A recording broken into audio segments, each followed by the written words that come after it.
Well, I can see 3 videos are going to be going up today. So, a friend of mine, another member of the Sakurai clan, good friend, he had sent me another video that he would like me to react to. This one in particular is talking about a show that I have not talked about yet on this channel, but I will soon enough. Ed, Edd n Eddy. Yes, I did watch that show. I even wanted to get the PlayStation 2 video game, but I went and wound up getting the Game Boy Advance version. Even though the one on PS2 is actually more superior, I still played the Game Boy Advance one till I got sick of it. But and maybe on one of these streams, one day, I'll play that game again, because to me that game was fun. But with that being said, this video is going to be about a power level tier list for Ed, Edd n Eddy, who's the strongest and who's the weakest. Now, when I was talking to this man, he had asked me who I think was the strongest. I said Ed. And he laughed and just told me to go watch the video. And I'm going to. So, that being said, this is Ed, Edd n Eddy Power Tier Level List by Edgy Boy Joe. He has 15.1k subscribers. Good shit. Good on you. Go support him. The original video will be down in the description down below. Yeah, that being said, let's have a look at this, because I want to know what he has to say about.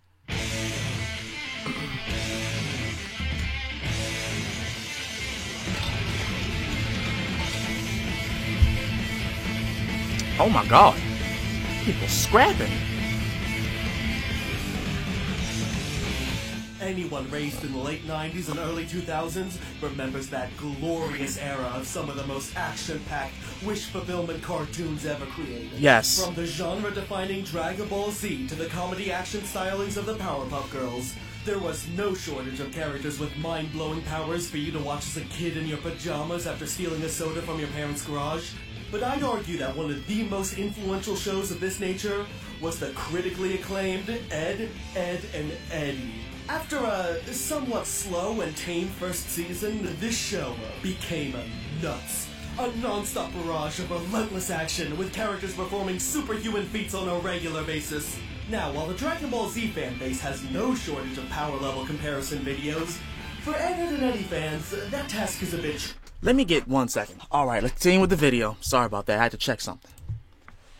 Trickier, as many of the characters seem to be on a more even playing field. But I knew it could be done.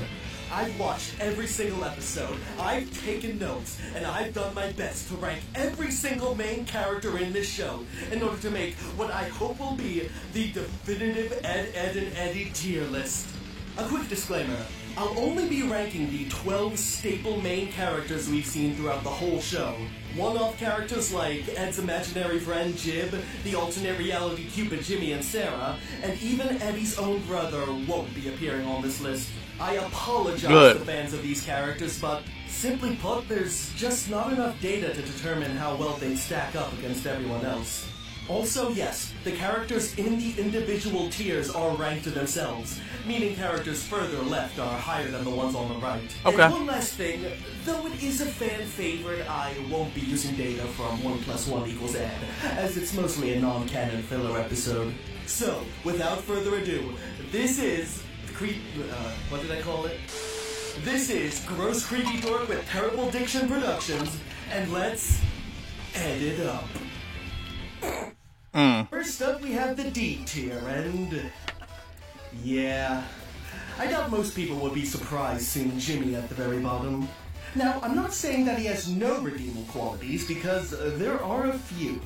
It's shown that he can be rather crafty and cunning, coming up with his own successful scams, and there was even one time when he was able to deceive all 3 Eds, as well as the entire neighborhood, right under everyone's nose, so he gets some points for that. But the sheer amount of times he's been shown to be weak, accident-prone, cowardly, accident-prone, easily fooled, and yeah, did I mention accident-prone? Yeah, that just kind of outweighs any chance Jimmy had at rising from the bottom. In terms of physical strength, Jimmy's got pretty much nothing. He has occasionally managed to best some characters above him, but they've often been ones that are only a couple of notches higher. I mean, there was the episode Hand Me Down Ed, where Jimmy received a tremendous power boost, but that wasn't due to any training on his part. It was a boomerang. Through the reality-altering powers of the boomerang. In fact, it was Jimmy's own lack of strength that made him so powerful when coming in contact with the artifact. The only other physical feat I can recall is his sumo wrestler transformation, causing him to become this immense and immovable object. But while this form does drastically increase his defense, it offers very little improvement to his offensive capabilities, and his mobility becomes practically nothing. In fact, Jimmy's greatest advantage, apart from his charismatic dance moves, is the close friendship he's established with one of the most powerful characters in the series. But that does very little to improve his own stats and likelihood of winning. Sorry there, Jimmy. Love you as a character, though. Let's move up to the C tier, where we have the first of our main trio. Now, in terms of physical strength, Double D is practically on Jimmy's level. His offensive capabilities are laughable, and his stamina is completely pitiful. Yes. But unlike Jimmy, Double D has some clearly defined and consistent skills that have the potential to make up for his weaknesses, mostly stemming from his intellect. Double D is one smart cookie, a character many believe to be the most intelligent one in the entire series. A sentiment that I'm not sure I quite agree with, but more on that later. His main strength would have to come down to his inventiveness. Double D has been able to build some amazing contraptions using nothing but everyday items found lying around. Not only that, but he's also been shown that he's able to build devices like this completely on the fly, proving that he's able to think quick on his feet. However, while these machines are decently effective for their intended purposes, in a combat scenario I feel like they wouldn't quite hold up as well. Their durability tends to be on the flimsy side due to the unstable methods of their construction. But still, Double D has created more simple and compact devices that would be able to make up for some of his physical limitations. But now we get back to the question of whether or not I believe Double D is the smartest character on the show, and, well, that all depends on how you look at it. In terms of being book smart, well, yeah, Double D has no equal. He's clearly very well educated in all sorts of texts and scientific research and stuff like that. Right. Where I feel he lacks is in terms of things like street smarts and his social abilities and sometimes even common sense. I mean, Double D has been fooled by some pretty obvious and ridiculous tricks in the past, usually as a result of his overly neurotic nature. He also seems to lack a certain sense of craftiness that many other characters possess. Given Double D's intellect, you'd think he'd have already studied and researched all the weaknesses of the cul-de-sac kids in order to be able to exploit them, but he kind of hasn't. In fact, Double D has made attempts to control others, and they've never worked out. There was the time he tried to suppress Eddie and Ed's mischievous behavior, but the two ended up turning the situation completely around on him, humiliating him in the process. Then there's the time he tried to control the entire cul-de-sac community in order to educate them, but he was completely ignorant to their interests, being blinded by his own ambitions to the point where he ultimately failed to engage any of them, and the whole plan crumbled around him. There is one exception to this, however, and it's with the other Eds. I suppose it's because he spends so much time with them, but he is actually able to deceive them and play to their own strengths and weaknesses. The episode Eds and Tails is a great example of that, where Eddie and Double D end up racing each other for a jawbreaker, with both of them employing all sorts of underhanded tactics in order to sabotage each other, and Double D is actually shown to be a decent match for Eddie here. I don't know. Some people might disagree with this placement, but this is honestly how I feel about the character. Naz. Naz. The character with probably the goofiest sounding name in the whole show. Yeah, fuck that Seriously, bitch. Has anyone in the history of humanity ever named their child Naz? No. I kind of love it, not gonna lie. But what she lacks in a normal name, she makes up for with a rather interesting set of abilities, mostly stemming from her feminine charms. With Kevin, Double D, Eddie, Ed, and even Johnny at some points becoming completely infatuated by her. That's not the entire cast, mind you, but it's a good amount which she has some serious potential against. Naz wasn't even high. Her level is probably about a notch or two above Double D's, which isn't saying that much. There have been times where she's tried to confront characters far above her, and, yeah, they were some pretty pathetic attempts. Woo! Also, in terms of intelligence, well, she's not dumb. She isn't exactly shown to be the sharpest tool in the shed. But God, She's that a blonde. infatuation ability, that can be absolutely devastating in the right scenario. What's ultimately holding her back are a couple of things. For starters, she doesn't seem to be all that aware of her own abilities, or at least not aware enough to actively train them, as she mostly appears to be completely oblivious to her potential. Now, there is exactly one time in the whole series where she purposely attempts to use these powers to her advantage, in the episode High-Heeled Eds, where she attempts to get the coveted golden pants from Eddie. However, she is ultimately unsuccessful in this attempt, thus proving how untested these abilities are. But I guess it does show that she is at least somewhat aware of them. Perhaps she doesn't tap into this power because it's too much for even her to handle, as seen in the episode Boys Will Be Eds, where she was completely overwhelmed by the effects of her own abilities. Another theory why she doesn't use this more would be due to her kind-hearted nature. She's probably the most morally just character in the entire show, and is mostly a pacifist in nature, so using her abilities for more manipulative and self-serving reasons is probably not something she's all that fond of doing. All of this, coupled with the fact that her abilities have no effect on half of the cast, is why I can't put Naz any higher. Moving up a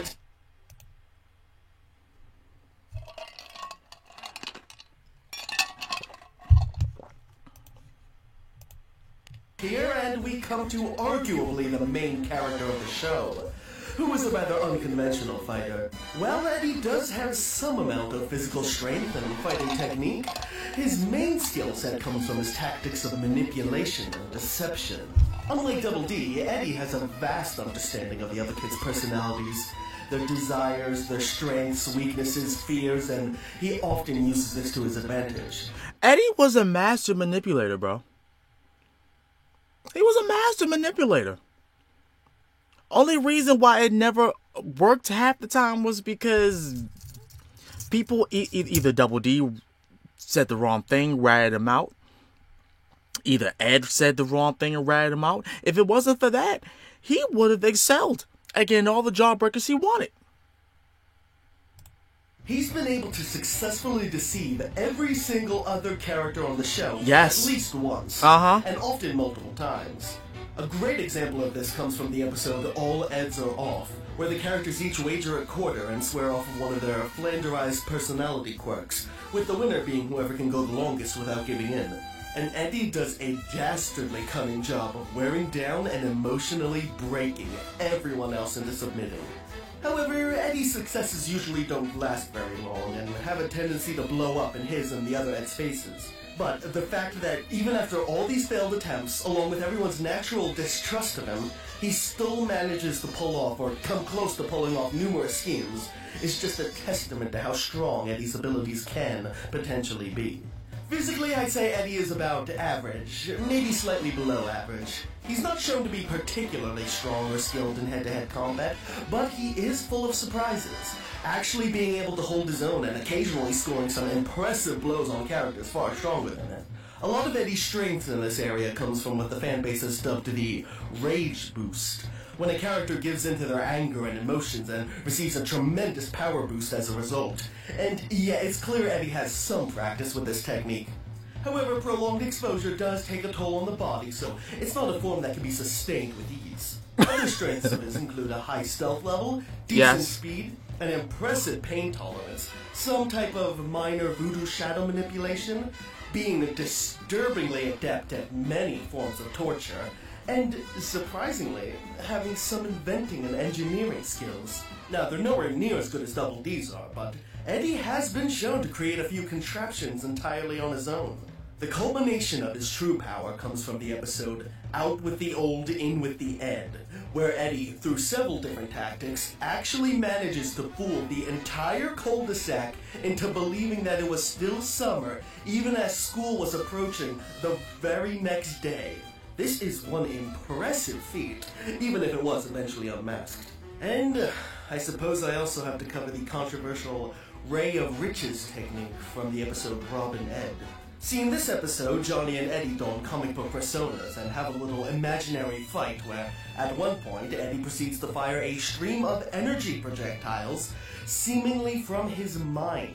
Now, the fanbase is rather torn on this move, as some argue it's entirely imaginary, stemming from the fictional nature of the fight, while others try to argue that it's real due to Johnny's physical reaction to the attack. I strongly side with the former here, because, come on. If Eddie really had access to an ability like this, don't you think he'd attempt to use it at least one other time? You mean all the other times where his eyes have literally become money? Money signs? Where anyone talked about money, Eddie's eyes lit up. There have been many instances where it just pops out in randoms. So yes, Eddie has the power to control his money rage. His money hunger is what I call the power. Because it comes in any form he wants, as long as his greed is in control. That's what I would classify it as. As long as Eddie's greed is right there, anything can happen. It's like a random power. It's like a metronome where the person casts the power, anything happens. Well, yeah, I'm not counting this move. But now it's time to discuss Eddie's flaws, and oh boy, he sure has some big ones. Eddie is sadistic, extremely petty, and has one delusional ego. He seems to have actually fooled himself into believing he's more well-liked and popular than he really is, and will often go to drastic, borderline psychotic lengths just to prove it, while getting easily provoked by the smallest of things. Yes. Johnny and Jimmy playfully declare Plank as king of the cul-de-sac. Well, clearly Eddie thinks he should be king, so he coerces the entire cul-de-sac into an election campaign, all in order to satisfy his own ego. Everyone's giving Jimmy a bunch of attention after he sustained an injury? Well, Eddie sees this, gets jealous, and then goes through the process of trying to have as much pain inflicted on him as possible, delighting in the sympathy he's about to receive. Yeah, Eddie's shown to be a bit mentally and emotionally unstable on multiple occasions. For example, in the episode Luck of the Eds, after Ed forgets where he hides Eddie's porno magazines, Eddie becomes increasingly paranoid and distrustful to an almost irrational level. And then there's the episode Laugh, Ed Laugh, where without anyone to scam, Eddie's immense boredom causes him to snap and he completely loses his goddamn mind. Overall, this is a dangerous combination of personality traits that ends up hurting him a lot more than they help. One aspect of Eddie's character I believe to be both a blessing and a curse would be his insatiable greed. It's definitely caused him his fair share of problems, but it can also provide a benefit that's very similar to the rage boost. The rush of adrenaline Eddie receives as a result of this greed sometimes causes him to push himself far beyond his physical and mental limits, such as in the episode The Eds Are Coming, where Eddie suppresses any fear of potential... See that? Hold on, go back. Very similar to the rage boost. I just saw it. Eddie receives as a result of this greed sometimes causes him to push himself far beyond his physical and mental limits. You just said it, such see? as in the episode The Eds Are Coming, where Eddie suppresses any... Look at him. Look at his eyes. Look at his eyes. In any form it comes in. He just said it. His greed causes him to go beyond his means. And so long as he achieves the level of greed, of money that he wants. It's right there. Look.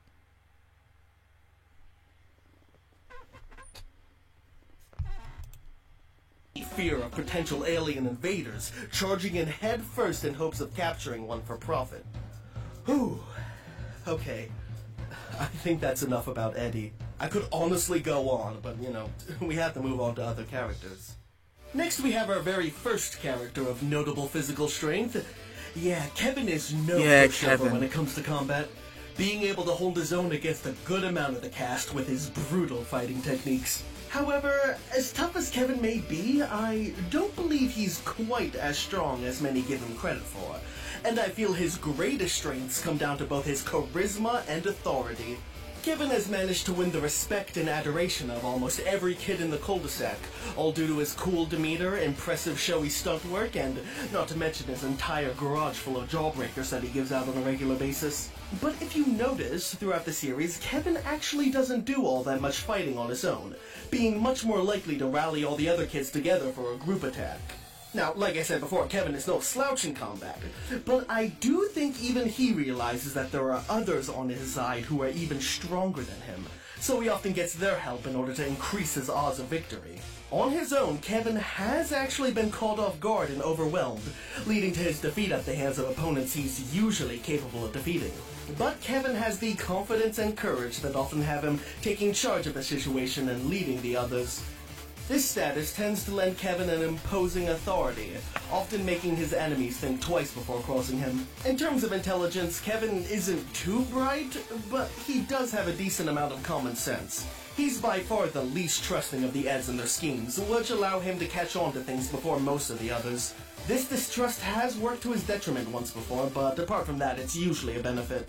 While Kevin does have his strengths, I do believe that there are a lot of characters who could still beat him if they were forced to fight. They usually don't, though, since they're almost always on the same side. Yeah. Now, Johnny here is the wild card of the show. He's the ultimate chaotic neutral character. Definitely the most unpredictable combatant on the roster. I can never quite get a read on this guy. Neither can I I. don't think anyone else in the show can either. Right. For example, sometimes they'll be fighting against the Eds, but other times they'll join forces with them and try to help them out. Much like Naz, Johnny seems to be a bit of a pacifist in nature. He comes off as a strange boy living in his own little world, being easily amused by the simplest of things. However, I'm not exactly sure how much of this is real, and how much of it is a mask he puts on in order to lull his opponents into a false sense of security around him. I feel like that's the whole thing. It's a combination of both, Yeah. honestly. Probably a little more of the former than the latter. Johnny is a happy-go-lucky, quirky kid, but I don't think he's quite as oblivious as he leads on. See, Johnny's greatest power comes from his mind game potential. Yes. Being able to toy with people and have them playing his game. And nowhere is this shown better than with his best friend Plank. I'm gonna be frank here. Despite what some may believe, Plank, in a literal sense, is nothing more than just an ordinary hunk of wood with a face. He doesn't have any supernatural powers or any actual consciousness of his own. However, despite this, Plank does actually have his own personality and characteristics separate from Johnny's. Yes. But they all stem from Johnny's imagination. It's like Johnny created another version of him through Plank. Where like they just saw like that scene where Plank had the lobster and all that, and Johnny just had the regular shit. I feel like Johnny literally put that in front of Plank and did that so that he could talk to him to himself, to that variant of himself. Like, it's very subconscious. It's very mental when it comes to Johnny, because the truth of the matter is Johnny didn't really have any friends. Notice how in every episode of this show, Johnny always had to go to where everyone else was. No one ever really came to Johnny like that. He had to go hang out with them. No one really ever wanted to hang out with Johnny. Johnny was always by himself with Plank. Notice that. Johnny was always by himself with Plank. And whenever he saw the Eds, he started having a conversation with Plank on what to do. Which is what ultimately happened to him when, in the final episode, everyone turned on Johnny and realized what Johnny really was doing. And then in the end, Johnny turned out to be the person that no one liked in the cul-de-sac. And the Eds became the popular people, the ones that everyone liked, in the end of this whole show. So yeah, Johnny played mind games because he had no friends. And he knew he could play games because he realized he had nobody to talk to. Nobody wanted to really mess with Johnny. Except for Eddie, when he knew that he could get some money off of him. But Johnny wasn't oblivious to that. Johnny knew that. I remember that episode. Johnny knew that because Johnny played a trick on Eddie. And then talked to Plank. It's like, that was a nice trick. Nice trick, you sneak you. I remember that. I remember that episode. So Johnny knew what he was doing, bro. Johnny knew. Johnny knew.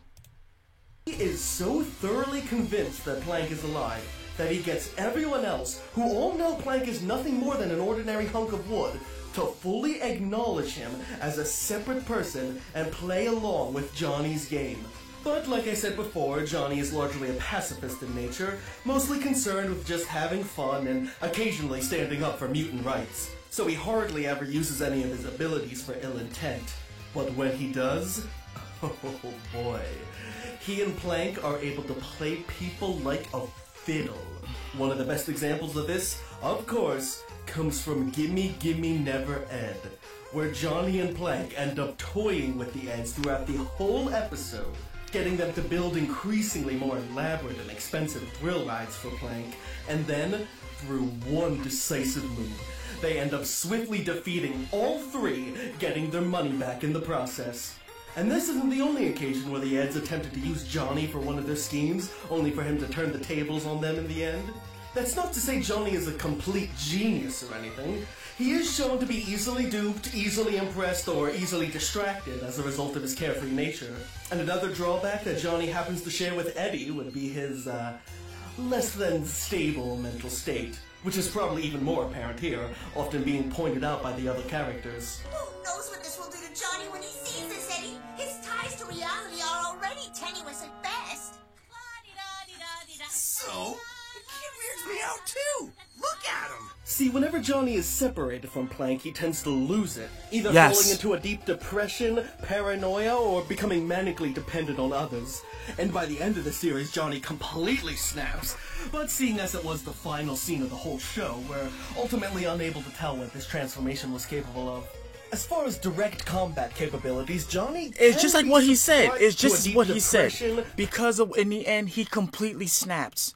Because everyone isn't falling for his tricks anymore. So he only has Plank to talk to, and he just gets aggressive. Paranoia or becoming manically dependent on others. And by the end of the series, Johnny completely snaps. But seeing as it was the final scene of the whole show, we're ultimately unable to tell what this transformation was capable of. As far as direct combat capabilities, Johnny can be surprisingly competent, but only when he's motivated by some outside force, causing him to make some decently effective use of the Rage Boost form, such as when the Eds destroyed his house, or when Plank was captured by the Kankers, in which case Johnny actually managed to pull off one of the most impressive strategic victories in the whole series. The only other main time Johnny engaged in direct combat was for his own amusement as he donned his Captain Melonhead persona. In this form, though, Johnny is able to take advantage of a move called the Melon Rush, where he builds up an incredible amount of speed and charges headfirst into his opponent, and unlike the Ray of Riches, this was actually shown to be a real move he can take advantage of. So yeah, that's Johnny. The A tier, and this was probably the hardest tier for me to rank.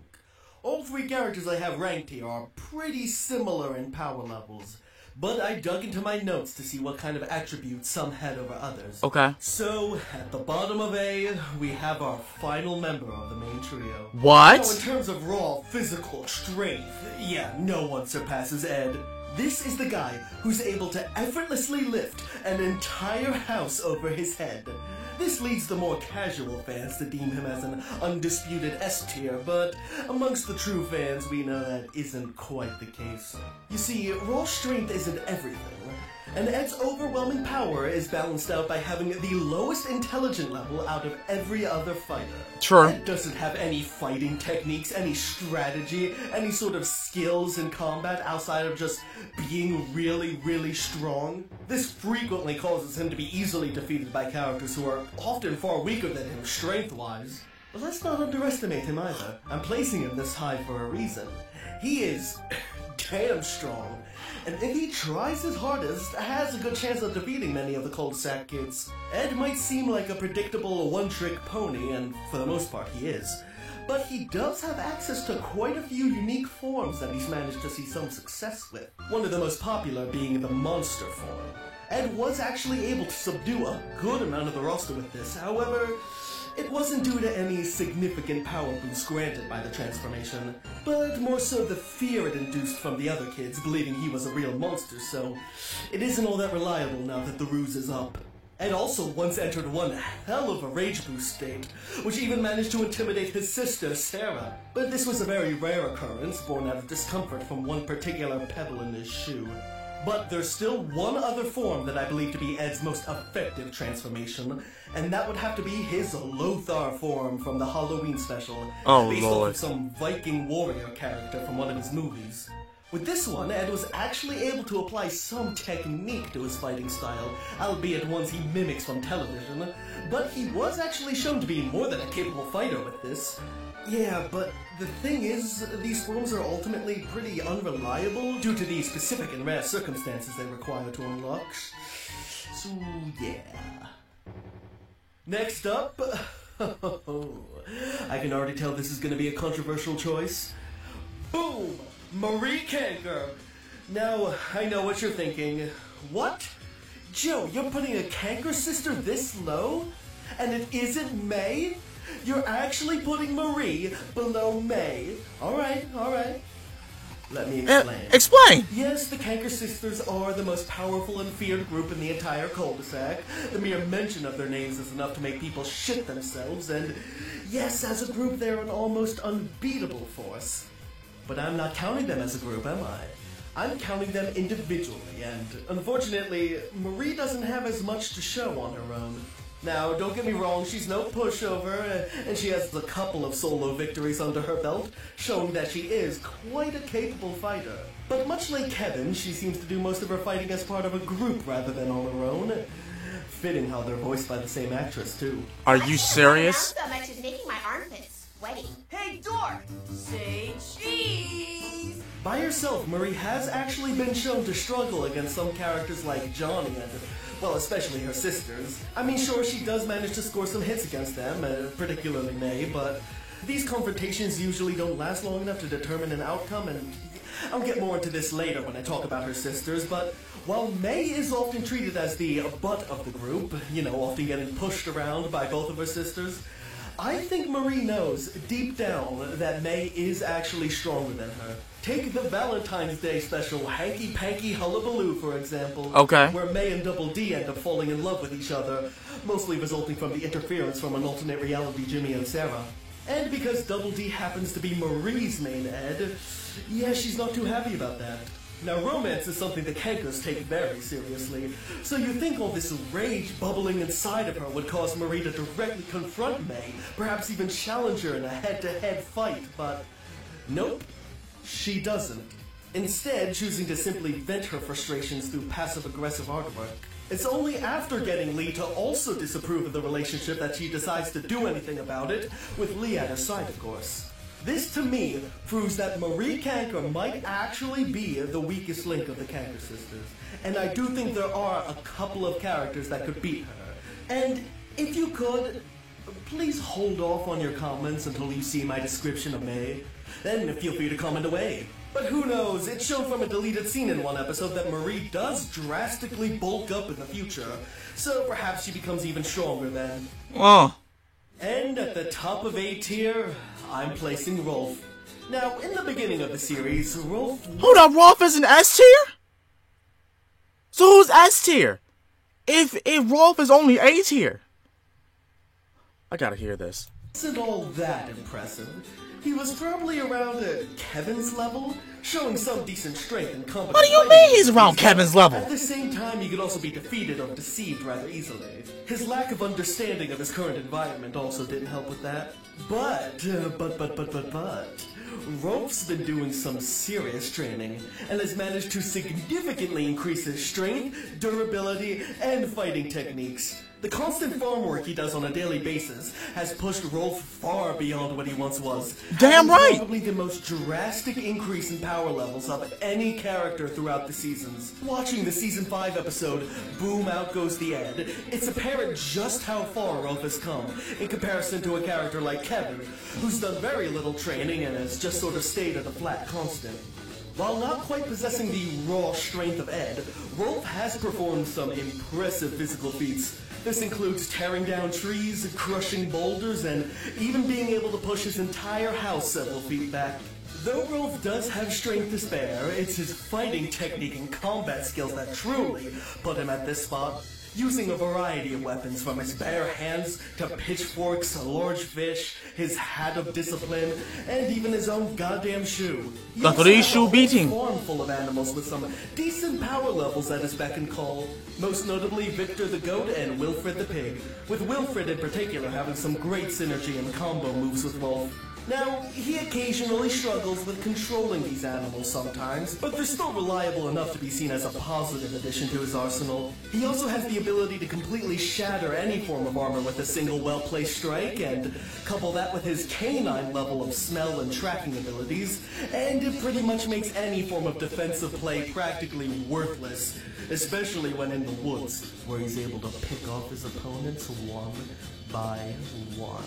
Taking him head-on is really your best bet, but that won't be easy, especially with his high durability and pain tolerance. Now you're probably thinking, well, Rolf here sounds like an unstoppable machine, and yes, he can be. Once he gets going, that is. See, Rolf's techniques, more so than any other character, relies on a sense of momentum. Once he gets going, he's a beast. But if his opponent is able to catch him off guard early on, it can sort of throw him off and lead to his defeat. This has made Rolf probably one of the most inconsistent fighters in the show's run. Other weaknesses include the aforementioned lack of understanding of the environment he's in, as well as certain tasks that are outside his comfort zone, such as the entire public education system and especially spelling bees.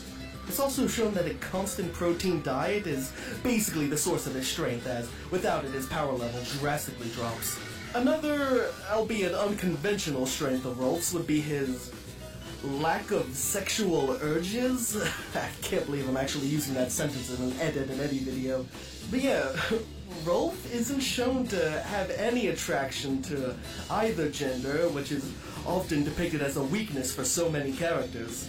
This led him to be the only one to catch on to the shenanigans of the alternate universe Jimmy and Sarah, thus promptly defeating them and undoing the love spell they put on everyone. Rolf wasn't oblivious. He knew what was going on. He said, fuck that shit. Weaklings?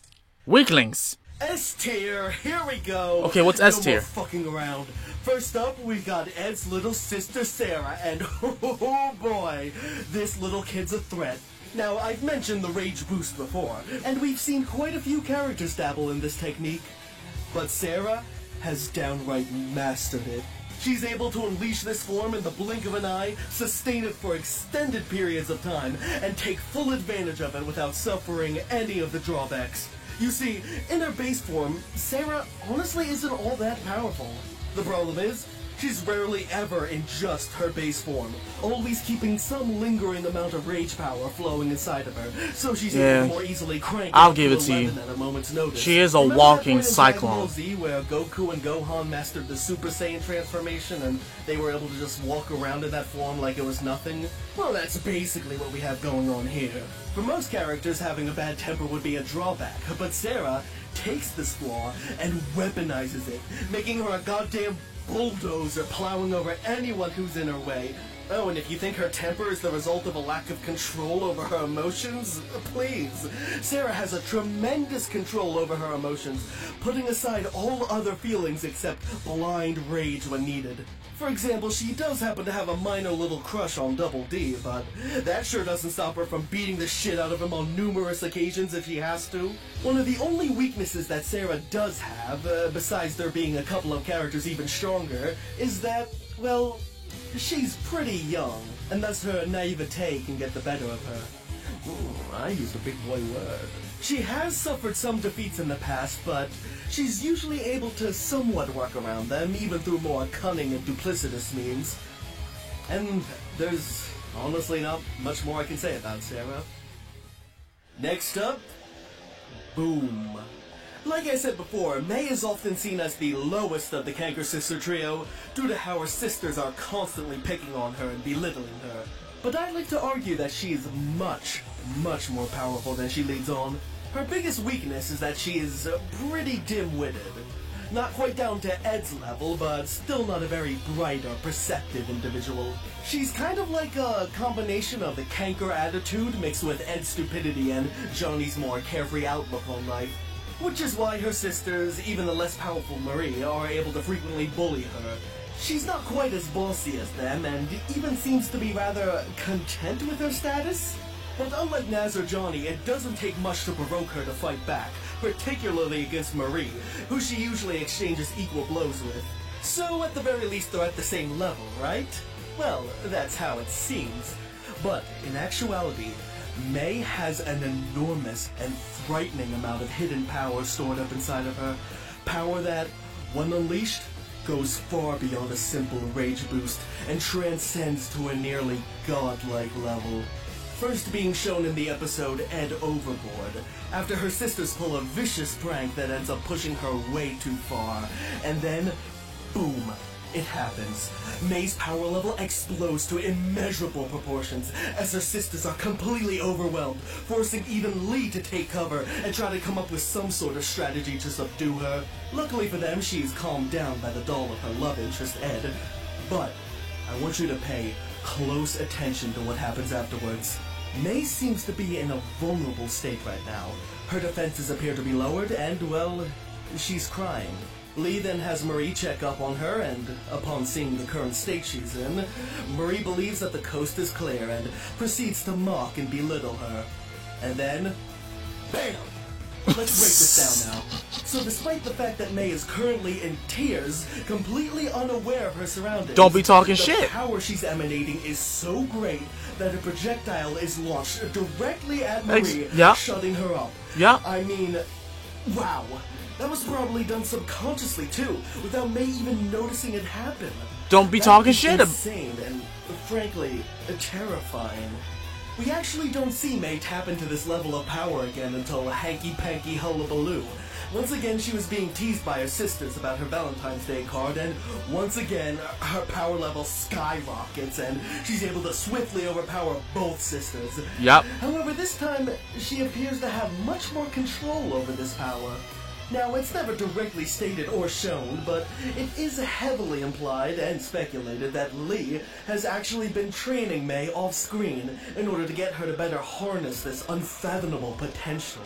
So, much like several other characters on this list and their immense power boosts, this seems to be one that's only triggered under the right circumstances. Yes, this can be true. So why is May Kanker this high then? Well, several reasons. 1. She's already an extremely adept and capable fighter. I mean, she is a Kanker after all. 2. The sheer overwhelming nature of this transformation, well, simply put, it makes all the others pale in comparison. And 3. This one seems like it's easier to bring out of her than, say, Ed's Lothar form, which requires a specific combination of circumstances to bring out, including the right time, place, combination of movies, and an unrealistic charge-up period while he watches the movies for there to even be a chance that Ed will be inspired enough to take the form. May's is more reasonable, stemming from a combination of rage and insecurity, which aren't very hard emotions to bring out of a kid her age. And one last thing, May's also the only Kanker who seems to actually brush her teeth, so she actually has the highest breath power level of the three. Damn. And finally, we get to the S+ tier. Alright, what's going on with this? Of elimination, the most powerful character in Ed, and Eddie. How? There's a reason why the Kankers are the most dominant and feared force in the entire cul-de-sac, and that reason is Lee fucking Kanker. Sure, her sisters are formidable in their own right, but they don't even come close to the absolute demanding presence and authority stemming from Lee's dominant level of power and abilities. In terms of those physical power levels, what can I say? She's off the charts, excelling in every stat and then some. Lee Kanker is the closest thing to a god in the Ed, Edd n Eddy universe. And unfortunately for the denizens of the cul-de-sac, she's not a benevolent one, seeking only to spread chaos and misery while satiating her own lusts and desires. Okay, now you might be saying, that's a little far, Joe, and yeah, you might be right, that god line was a little ridiculous, but I don't know, I thought it might have sounded cool. I mean, there are plenty of times where she's traded equal blows while sparring with her sisters, right? So is she really that much stronger than I'm ready to say, is she? Yes, she is. Seriously, Lee is leagues above her sisters. Sure, May has her overwhelming power boost, but it's still a bit unrefined, and Lee can both outmaneuver and outwit her. As for the trading equal blows thing, you seriously think Lee is fighting at her max power? Think about it. Her character is all about delighting in sick and twisted thrills, and if she were to always fight at full power, life would become far too predictable and boring for her. Pay close attention to when the Kankers are sparring with one another. Often you'll see the three battling it out on a more equal level at first, but as soon as Lee's had enough and things need to get serious, she simply turns her power up a notch and then effortlessly puts an end to the fight. Now, that's not to say Lee is untouchable, far from it. Unlike, say, Dragon Ball Z, the enemies in Ed, Edd n Eddy aren't portrayed as these unflinching walls in order to artificially increase tension without expending much creative effort. At the end of the day, these characters are still technically human, and humans are vulnerable creatures. So, as powerful as Lee is, she still can get caught off guard and take damage. With the most notable occurrence of this being from, believe it or not, Double D, when he accidentally dropped a heavy object on her foot. Now, this wasn't enough to be considered a definitive defeat, in my opinion, as Lee could have easily beaten Double D even with this injury. She just saw little point in doing so at the moment. Now, usually her losses come from being incapacitated or distracted long enough for her opponents to make an escape from her. But these are more of the exception than the rule, and in addition to her immense power levels, Lee is also extremely crafty and cunning. She is. She may not be as book smart as Double D, but she knows how to read people and get what she wants, while toying with them in her sadistic and inventive ways. She is not a very easy woman to fool, and on the rare occurrences you do manage to pull one over on her, odds are she'll quickly catch on, so you won't be getting away with it for long. Her godlike predictions and plotting capabilities are almost on Jigsaw's level. When the Kankers set up an elaborate set of scenarios and contraptions, and the Eds fall for every last one of them down to a T, well, you know who the brains behind that operation was. It was her. As her sisters are far more easily distracted and prone to whine and bicker with each other. And the scariest part is, I don't think we've even seen the full extent of Lee's power. The closest we've ever come is in the episode Run for Your Ed, where the Kanker's special family heirloom was accidentally stolen by Ed, causing the three of them to go on an unrelenting rampage in order to find it, resulting in the most devastating level of destruction ever seen in the series. Now, it's hard to tell how much of this is Lee's own doing, and how much of it is the result of May letting loose, and to that end, the fanbase isn't exactly sure. Lee is usually more level-headed and able to hold herself back, but I feel the loss of their ship in a bottle may have tipped her a bit over the edge, so I believe this is a combination of the both of them, along with a little help from Marie, of course. I'm just gonna record something right now in like 10 seconds while I'm at the shore with my friends here because I don't really have an ending written out for this video. So like, comment, and subscribe. Seriously though, let me know what you think, because this is kind of a bit of a weird video, and I want to know. No, it's not weird. You honestly detailed that the best way you possibly could. Thank you for that. I appreciate you. Go watch the original video of this, because he did some good work with this, and this came out 2 years ago. I appreciate it. I really do. I really do. Because at first I thought the S tier was like Rolf or Ed, but then when I think about it, You have to put her into play, yeah. And honestly, I just thought that they just listened to her because she was the oldest out of all three of the Kangas sisters. I just thought she was the oldest. That's the reason why they listened to her. But no, it could be because she can both beat their ass when she gets pissed off enough. And she's clearly had enough. Hey, shows what you know. The more you know. Let me know what y'all down below who you think the strongest in all of Ed, and Eddie is. Please don't say Eddie's older brother, because we don't even. He was only in one episode. Only in one episode, and he was like a high schooler or whatever. Turned out to be a piece of shit. So you can't even count that. We can't really even count that.